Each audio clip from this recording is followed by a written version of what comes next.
আসসালামু আলাইকুম সবাইকে, কেমন আছেন সবাই? আশা করি তো ভালো আছেন। আলহামদুলিল্লাহ আমিও ভালো আছি।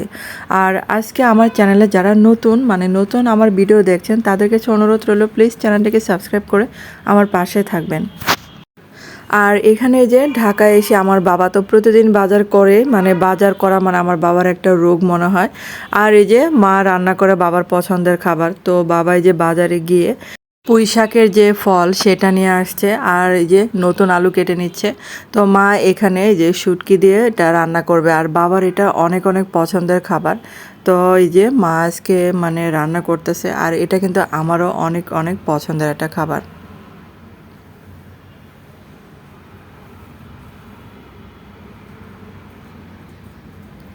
আর এগুলা এখন এই যে মা ভালো করে কষিয়ে নিচ্ছে।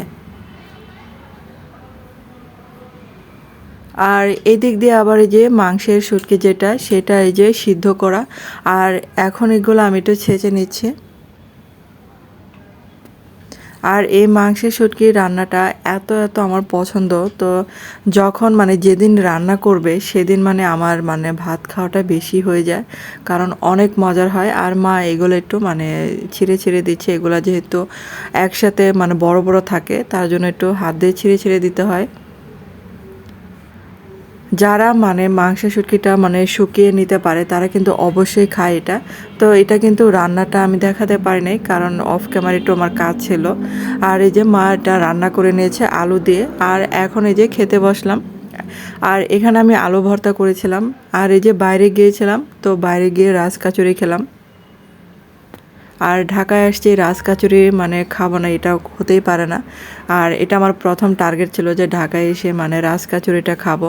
তো এই যে বাচ্চাদের নিয়ে আর আমিও খেলাম।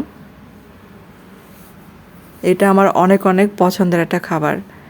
আর এদিক দিয়ে এই যে আমার বিকালের নাস্তা ছিল আলু দিয়ে পিৎজা তৈরি করা, আর এটাও আমি করেছিলাম। তো বাচ্চাদেরকে যখন বিকালে নাস্তা দিলাম এটা, আর এটা অনেক অনেক মজার একটা খাবার ছিল। তো ধন্যবাদ সবাইকে আমার ভিডিওটা দেখার জন্য।